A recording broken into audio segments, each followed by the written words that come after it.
talking about creating agreements for assisted living facilities. These are something that is definitely important if you're going to be providing services within those type of communities, right? Those assisted living facilities. So that's what we're going to be talking about in this video at this very moment, and why it's such an important thing, okay?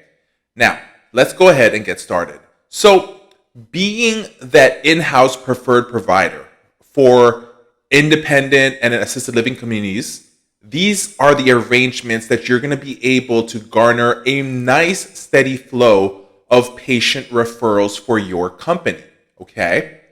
In addition, when creating these arrangements, they can be profitable, but at the very same time may cause some problems for you as well. So what I want you to do is heed these warnings. The arrangements that you're able to make with these potential facilities, with these potential referral sources, these independent living communities, these assisted living communities, it may be scrutinized as well under federal and state anti-kickback laws.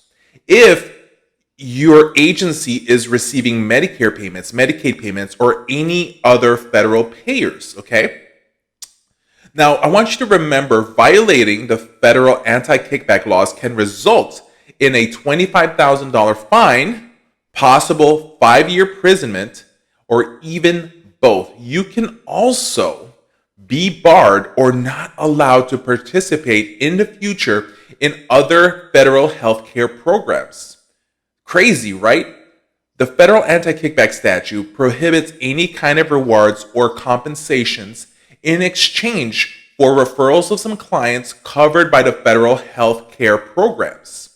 If you are going to be that preferred provider of that independent living facility or assisted living community, understand that it does not guarantee anything that you will serve all of its residents, okay?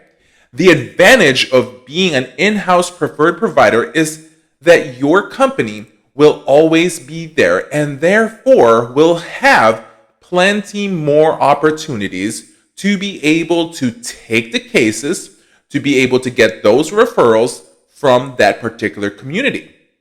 Despite any challenges and any problems that may arise, understand that it's not illegal for any private duty, let me repeat that again, private duty agency to be that in-house preferred provider for any independent or assisted living communities, as long as your relationship with those communities abide by the law, okay?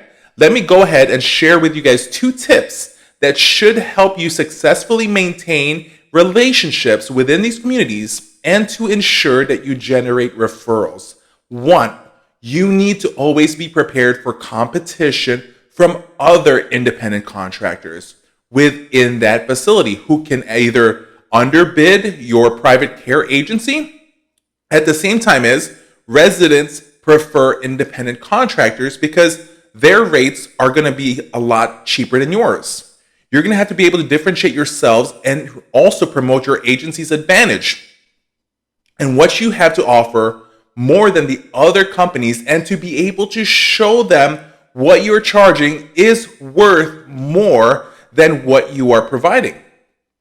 I will discuss with you guys in future videos on how to be able to still charge a good rate for your private duty services without having to lower your rates. One of the biggest things to do is you can keep your rates, but provide more valuable services, more valuable products that are offered to be able to show your future clients, their family, as well as the facility that you're servicing, that your company provides more than the rest of the competition.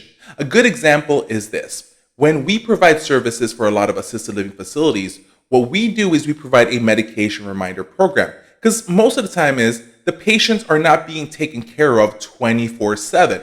So there are times in the afternoon, for example, if we're providing morning services, that we're not going to be with that particular patient or client.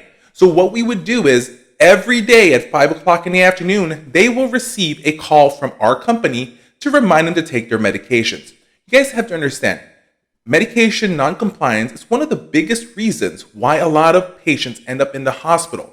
So, by us being able to make sure that the clients are being reminded to take their medication, it makes us stand out from the other agencies. Because I can guarantee you that 99.9% of other agencies out there are not calling patients on a daily basis to remind them to take their medications. So, what other things can you add to make yourself more valuable?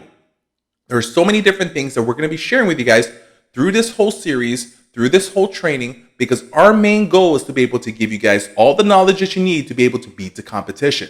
Always remember one thing, that marketing in home health is easy when you know what you're doing.